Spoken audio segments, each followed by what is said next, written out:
Hey guys, back in the basement again for another sports recap as well as a Just NFL.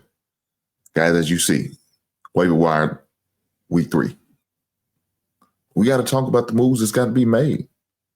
Guys, I'm trying to help you win some money. I'm trying to help you win your fantasy league. I'm trying to do it all, guys. Now, I know my 3-team parlay has not been panning out for you guys. And right now, we're still going at 2-1. So 2 weeks in a row, we're 2-1. Unfortunately, the sorry-ass Chicago Bears, my team, let me down. But guys, that's not what we're talking about right now. I'm trying to help you win your fantasy football league. In order to do that, you got to make sure you stay on the waiver wire. That is very important. That's a vital part of the team. Because guys, when you got guys going down like Joe Burrows for the 2 months, 3 months max maybe, you got to go out there and find your quarterback, right? You got guys like Aaron Jones who's going to be on IR for 4 weeks. You got to find a guy who's going to replace him as running back. So you got to make sure you stay on the waiver wire in order to check these free agency markets and make sure you see what's going on. Even if you're not adding anybody, stay on there because guys in your league will make mistakes. They will make mistakes by dropping guys just because they high or they hear what I'm saying, and then the guy they pick up, but they drop another good guy that probably moving a little slow. He's not on it right now. So make sure you guys stay on the waiver wire. I know I do. I'm on there. I was on there today, putting my bid in on some guys.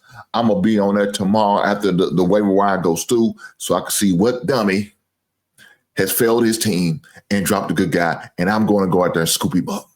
I'm gonna be that guy. I need for you guys to be the same guys too. With that being said, let's get to it. So the first and most vital position of your fantasy football team, we all know it's the quarterback. So there's a couple quarterbacks that you need to look up, right?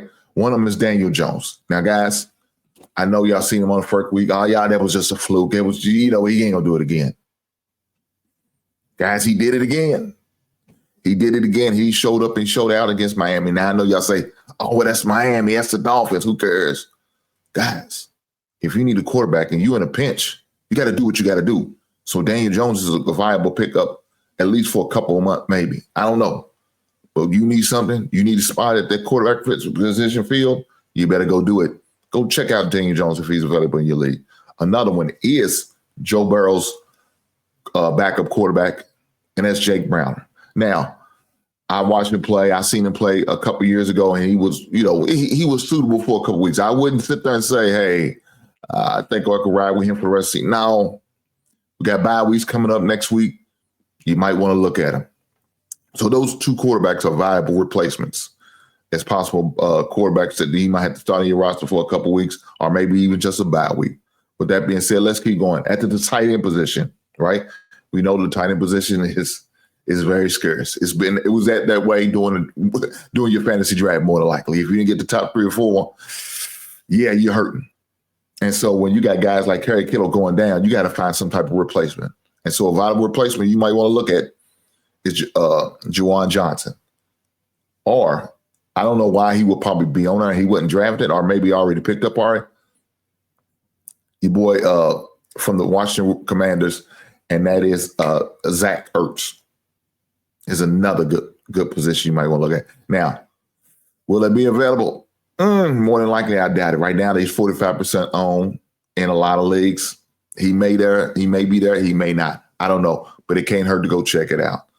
Another vital position, wide receivers.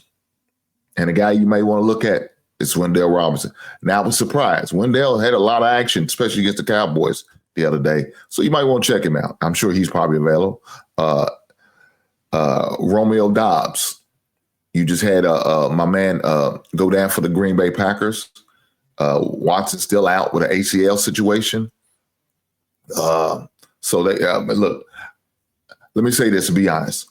I'm kind of scared on the Packers receiver because they got so many guys that they try to fill in, and they still got your boy Golden, the rookie.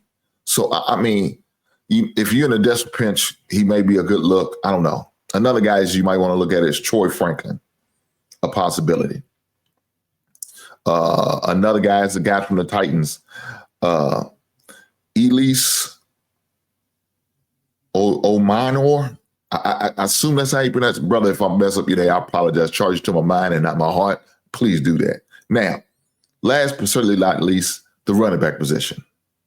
And we all know how that goes. It's somewhat like the tight end, but you have a few more running backs that you can rely on compared to the tight ends, but you still need guys out there. Now, I drafted this guy. I don't know why everybody didn't draft him, but according to the census, 30% owned. And that's your boy Tyler Algier. I drafted him like about 14th or 15th round because I needed a backup running back. Now, I know I picked him, and I didn't have your boy Bijan Robinson. I didn't have him, but I was kind of being an asshole during the draft and said, I'm going to go get his backup because he's going to wish he had him. It is what it is. Another guy you might want to look at is Blake Corum. Now, I remember him back in the days of Michigan. He's Kyron Williams' backup for the Rams. I liked him coming out of college. I hated that he went to the Rams because the Rams had a few running backs. Now they kind of thinned it out a little bit, you know what I'm saying? But he's getting an opportunity as a backup. He's only 8% owned, so y'all might want to definitely look at him. Like I said, you got guys like Gerald Burrow's going to be out. J.J. McCarthy is going to be out for a couple of weeks. Aaron Jones is going to be out. Jaden Daniels is going to be out. I know Justin Fields is dealing with concussion issue. You might just want to look at those guys. I'm just saying you might definitely want to take a look at the guys, especially those two guys I named first at the quarterback position. Also, you know, my man from Tooney from the Jacksonville Jaguars. You know, we all know Travis Etienne has some health issues on a regular basis, so you got to kind of watch him. I got Etienne in one league. I was desperate. I took the approach of no running back, but you know, of course, you got to have a running back. But you know, I picked him up late, so he's like my third string running back. But the way that Isaiah Pacheco's been playing, I have to start Etienne because Pacheco ain't coming through for me. I don't know why. He's just not showing up for me. So last week I started, man. Guess what? It was very beneficial to me. He scored me a lot of points. It was very beneficial. Cam Scalabrew is another guy. Quinton Junkins from Cleveland is another guy that you might want to look at a possible running back position. Look, Tyrone Tracy, I don't even know who that guy is. And I don't expect that guy to be a long-lasting carry the lunch pail running back all season. So Cam Scalabrew is probably a possible good pickup. Now, I picked him up like at 17th pick in one of my drafts. Junkins, I didn't touch him because I didn't like his contract situation. He wasn't under contract. Matter of fact, when I drafted, when I had a chance to get him, he wasn't even assigned, so I didn't even touch him. But he may be available in some of the leagues. Definitely check him out. So, guys, I just gave you a few guys that's possible pickups that you could probably pick up to, you know, fulfill some positions. Like I said, Jaden Daniels going to have some got an ankle issue. J.J. McCarthy had an ankle issue. Fields is dealing with concussion. Of course, we all know Burrow's going to be out a few months. So these are possible guys that you might need to fulfill on your roster, man, that's going to really help you try to guide you through the bye weeks as well as a couple injury weeks. With that being said, I'll catch you on the next one. Right on.